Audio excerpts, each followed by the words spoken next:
बच्चों, आज हम पढ़ने जा रहे हैं क्षितिज भाग 1 से गद्य खंड का चौथा पाठ, सांवले सपनों की याद, जिसे लिखा है जाबिर हुसैन जी ने। साहित्यकार जाबिर हुसैन का जन्म सन 1945 में नौनही, राजगीर, जिला नालंदा, बिहार में हुआ था। उन्होंने अंग्रेजी भाषा और साहित्य में भी अध्यापन का कार्य किया। उन्होंने सक्रिय राजनीति में भाग लेना शुरू किया और सन 1977 में बिहार की मुंगेर विधानसभा क्षेत्र के विधायक चुने गए और मंत्री बने। इसके पश्चात सन 1995 में बिहार विधान परिषद के सभापति बने और लंबे समय तक इस पद पर रहे। वे राजनीतिज्ञ होने के साथ साथ श्रेष्ठ लेखक भी हैं।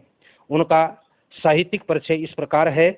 जाबिर हुसैन हिंदी, अंग्रेजी और उर्दू तीनों भाषाओं के जानकार हैं और तीनों भाषाओं में कुशलतापूर्वक उन्होंने लेखन कार्य किया है। उनकी हिंदी रचनाएं इस प्रकार हैं: जो आगे हैं, डोला बीबी का मजार, अतीत का चेहरा, लोगा, एक नदी रेत भरी आदि उनकी रचनाएं हैं।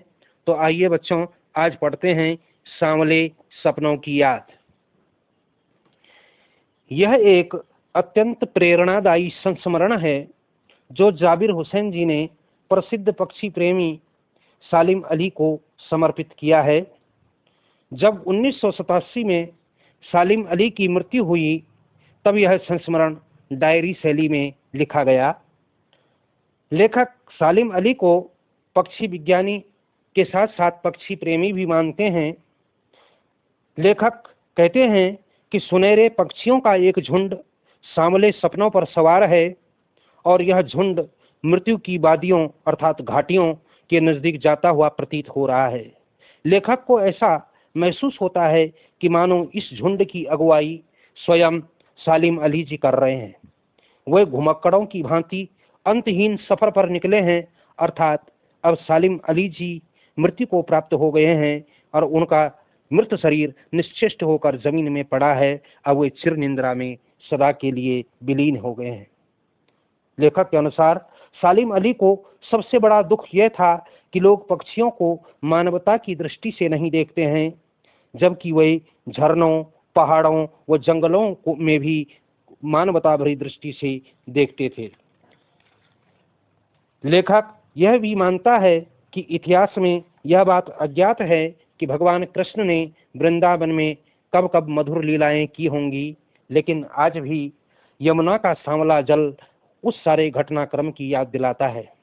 आज भी वृंदावन में कृष्ण की बांसुरी की धुन अस्पष्ट रूप से सुनाई देती है।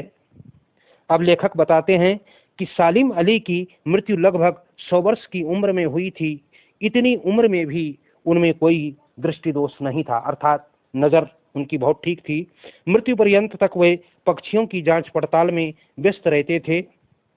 कभी कभी वे प्राकृतिक दृश्यों का भी एकांत में आनंद लेते थे। वे पक्षी प्रेमी होने के साथ साथ पर्यावरण प्रेमी भी थे। तभी तो वे एक बार तत्कालीन प्रधानमंत्री चौधरी चरण सिंह जी से भी मिले थे। वे केरल की साइलेंट वैली का रेगिस्तानी हवाओं से बचाना चाहते थे, उसे सुरक्षित रखना चाहते थे कि ताकि वहाँ विभिन्न प्रकार के पशु पक्षी निर्भय रूप से विचरण कर सकें।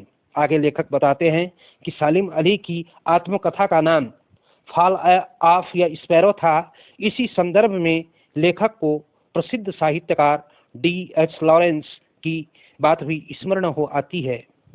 एक बार जब कुछ पत्रकारों ने D.H. लॉरेंस की पत्नी फ्रीडा लॉरेंस से उनके पति के बारे में जानकारी प्राप्त करनी चाहिए, तो तब फ्रीडा लॉरेंस बोली कि मेरे पति के विषय में तो मेरे से ज़्यादा मेरे छत पर बैठने वाली गौरैया जानती है। तो बच्चों, इस घटना से स्वतः सिद्ध हो जाता है कि सालिम अली व D.H. लॉरेंस जैसे पक्षी प्रेमी इतिहास के पन्नों में सदा अमर रहेंगे। तभी लेखक को सालिम अली के बचपन के दिनों की बातें भी याद आती हैं, जब सालिम अली की एयर गन से एक गौरैया घायल हो गई थी और इसी घटनाक्रम ने उन्हें सामान्य व्यक्ति से पक्षी प्रेमी बना दिया था।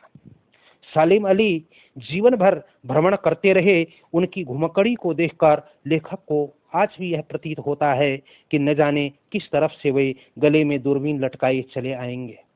तो बच्चों, इस पाठ से हमें मुख्य रूप से यह प्रेरणा मिलती है कि हमें संसार के हर प्राणी से प्रेम करना चाहिए, हमें हिंसक प्रवृत्ति को हमेशा त्याग करना चाहिए।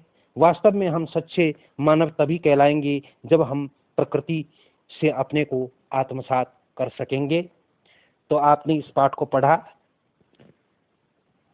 इसके अलावा इस पाठ में बहुत सारे उर्दू और अरबी के शब्द भी आए हैं जो इस प्रकार हैं, जैसे परिंदा, परिंदा कहा गया है पक्षी के लिए, हुजूम, हुजूम कहा गया है भीड़ के लिए, माहौल, माहौल का मतलब है वातावरण, जिस्म, जिस्म से तात्पर्य है शरीर, आबसार, जो झरने हैं, प्राकृतिक जो दृश्य हैं, हिफाजत, सुरक्षा, कायल होना, किसी बात को मान लेना, और मुमकिन अर्थात संभव।